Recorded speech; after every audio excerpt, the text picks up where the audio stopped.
Você já se pegou olhando no espelho e pensando, se eu mudasse isso, aí assim eu me sentiria completo? Você sabe aquele pensamento que se você emagrecesse, ganhasse mais músculo, se fizesse aquele procedimento estético que tanto sonha, aí assim a sua confiança viria? Então você vai lá, você se esforça, você muda, você conquista e depois de um tempo percebe que a insatisfação voltou? Só que agora ela está focada em outra coisa? Se você já viveu essa experiência, quero te dizer algo importante. Você não é uma pessoa ingrata. E você não está sozinho. Você está, na verdade, preso num ciclo que muita gente não entende. A insatisfação crônica. Insatisfação crônica com a autoimagem. E muitas vezes não é sobre o que está fora, é sobre o que está dentro. E hoje, nesse episódio, eu quero te ajudar a entender esse ciclo. E mais importante, encontrar um caminho para sair dele sem se culpar.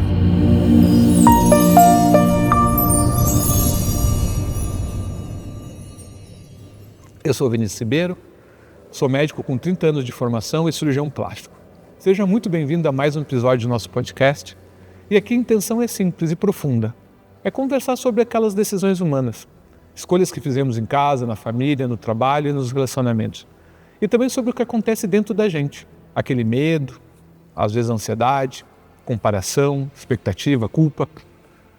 E eu vou usar as situações que eu observo no meu dia a dia desses 30 anos com pessoas reais.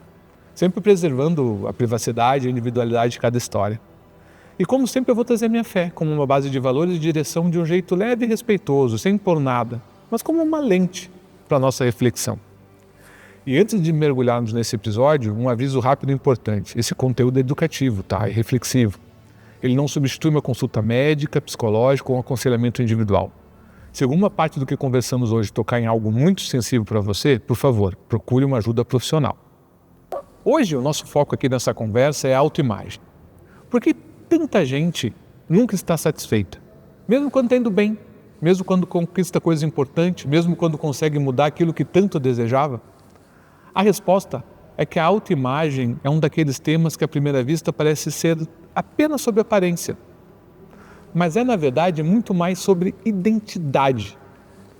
E quando a nossa identidade está ligada a uma sensação de que não sou o suficiente, então, acredite, nada, nunca será suficiente. Vamos lá. Perfeccionismo é a armadilha disfarçada de virtude. O primeiro ponto aqui que eu quero abordar é o perfeccionismo. Ele se apresenta como uma virtude, mas na verdade ele é uma armadilha sutil e poderosa. Muitas pessoas acreditam que ser perfeccionista é uma qualidade, um sinal de padrões elevados, de exigência, de uma busca incansável pela excelência. Mas a pesquisadora Brené Brown, que dedicou mais de 20 anos ao estudo da vergonha e do perfeccionismo, oferece uma definição que muda completamente a nossa perspectiva. Perspectiva não é busca por excelência. Perfeccionismo é uma tentativa desesperada de evitar a vergonha. Pensa comigo. O perfeccionista não está tentando ser melhor por si só. Ele está tentando não ser julgado. Ele está tentando provar que é suficiente. Ele está tentando garantir que ninguém, absolutamente ninguém, possa apontar o dedo e dizer: você não é bom o suficiente. E essa motivação é fundamentalmente diferente da busca genuína por excelência. A excelência tem uma direção, um propósito de crescimento. O perfeccionismo, por outro lado, é motivo de medo. Ele é movido pelo medo. Medo da crítica, medo da rejeição, medo de não ser aceita. E por isso que o perfeccionista olha para o espelho e não consegue ver o que está bem, o que está bonito, o que está saudável. Ele só enxerga o que está errado, o que precisa melhorar.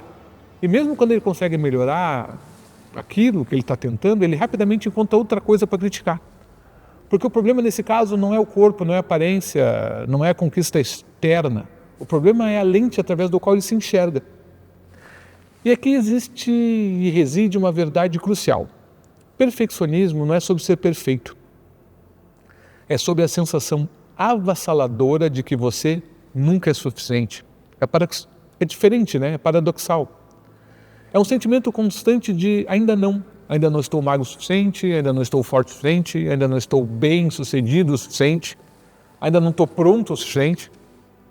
E esse ainda não nunca tem fim, porque ele não se baseia numa realidade objetiva, mas sim numa sensação interna que nenhuma conquista externa consegue preencher.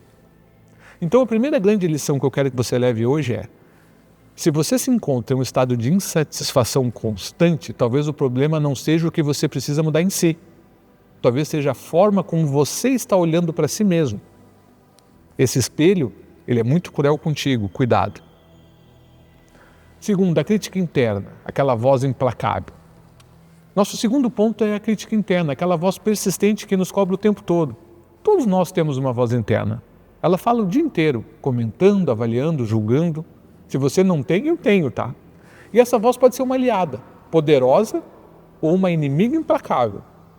Quando ela é uma aliada, ela nos incentiva, nos corrige com carinho, nos ajuda a crescer. Pô, dei uma mancada ali, preciso melhorar. Mas quando ela se torna uma inimiga, ela é dura, acusadora, implacável. Ah, eu sou burro. Ah, eu sou ruim. Ah, eu não consigo fazer nada. A psicóloga Kristin Neff, uma das maiores pesquisadoras sobre autocompaixão da Universidade do Texas, aponta algo muito revelador. A maioria das pessoas trata a si mesmo de um jeito que jamais trataria um amigo querido. Se o amigo comete um erro, tendemos a ser compreensivos, a oferecer apoio. Mas se nós erramos, somos brutais conosco mesmo. Nos chicoteamos com palavras e pensamentos, como eu acabei de fazer. Essa crítica interna tem raízes de diversas fontes. Pode vir da infância, de comparação social, da cultura em que vivemos, das redes sociais, de cobranças que internalizamos sem mesmo nem perceber. O resultado é que você acorda de manhã e muitas vezes tem uma lista mental do que você não é, do que você não fez e do que você não alcançou. Mas aqui está um detalhe. A crítica interna não é a realidade. Ela é uma voz. Ela é um hábito mental que adquirimos. E a boa notícia é que hábito mental pode ser mudado. Não apenas com força de vontade, mas como uma prática consciente e intencional. Uma técnica que ajuda muito é aprender a separar a voz do fato. A voz pode dizer: você não é o suficiente. O fato, porém, é que você é uma pessoa em constante desenvolvimento, com qualidades e limitação, exatamente como todo ser humano é. A voz pode sussurrar: você nunca vai conseguir. O fato é que você já conseguiu muitas coisas na vida que você não ia conseguir e continuar a ter sucesso e desafios, como qualquer parte da jornada humana. A crítica interna adora generalizar. Ela usa palavras como sempre, nunca, todo mundo, ninguém. E a generalização é quase sempre um exagero, uma distorção da verdade. Então, da próxima vez que essa voz aparecer, vale a pena perguntar a si mesmo: isso é um fato ou apenas uma voz da minha cabeça? Isso é uma verdade absoluta ou é apenas a minha interpretação do momento? Isso é o que eu penso ou é o que eu sinto? Essas perguntas podem abrir um espaço para uma nova perspectiva. 3. Calibrando as expectativas e construindo uma autoimagem saudável. Chegamos aqui ao nosso terceiro ponto.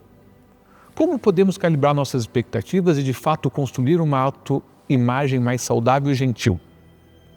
Vou compartilhar com você 3 práticas simples, mas poderosas, que podem fazer uma grande diferença.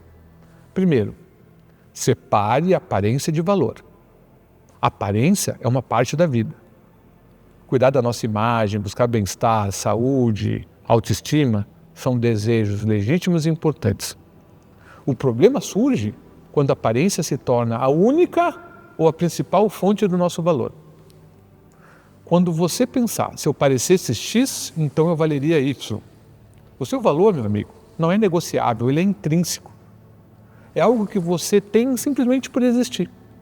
Não é algo que você conquista, é muito menos algo que você perde quando envelhece. Quando seu corpo muda, quando você engorda, quando você emagrece. Seu valor é inabalável. Então, uma coisa simples é: toda vez que você se perguntar pensando: se eu fosse X, eu seria mais Y, pare e diga a si mesmo: se eu fosse X, eu pareceria X, mas o meu valor continuaria o mesmo. Segundo exemplo, celebre o que já está bem.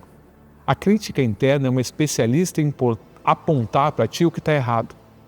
A autocompaixão, por outro lado, é especialista em reconhecer o que já está bem. E isso eu não estou falando aqui de pensamento positivo ingênuo. Isso é, na verdade, um reconhecimento da realidade. Você sim tem qualidades. Você tem conquistas.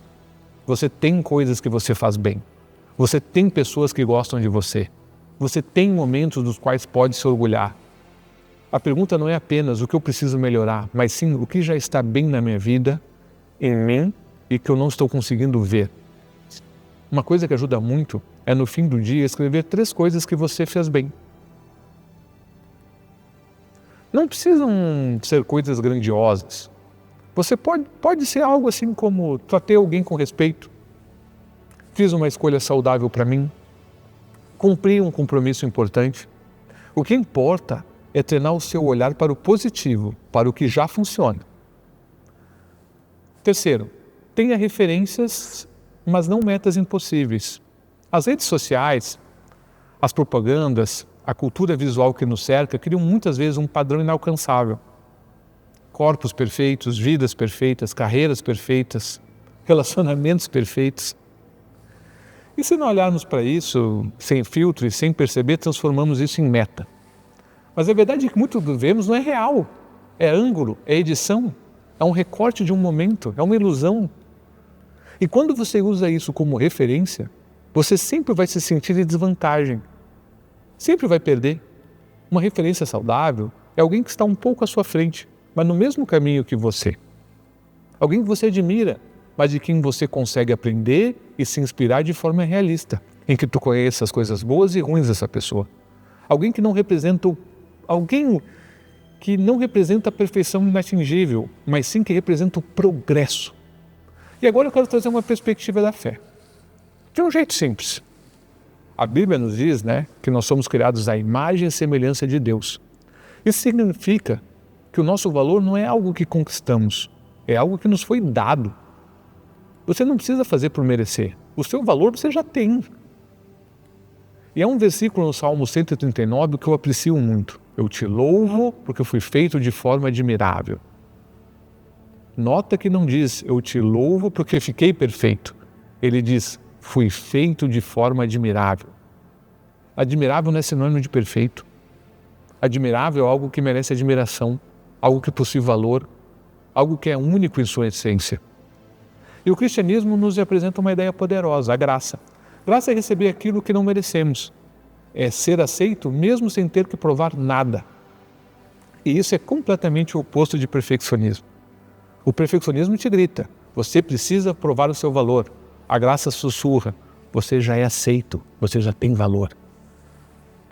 E eu vou fechar nosso episódio de hoje com 3 fases para que você anote e reflita sobre elas. Primeiro, a insatisfação crônica geralmente não é sobre o que está fora, é sobre a lente que você está usando para se enxergar. Segundo, perfeccionismo não é busca por excelência, é uma tentativa, muitas vezes exaustiva, de evitar vergonha. E terceiro, você não precisa provar o seu valor, você precisa sim reconhecer o valor que você já tem. Muito obrigado por me acompanhar em mais esse episódio. Que Deus te dê paz, aceitação e um olhar cada vez mais gentil para quem você é. Até a próxima.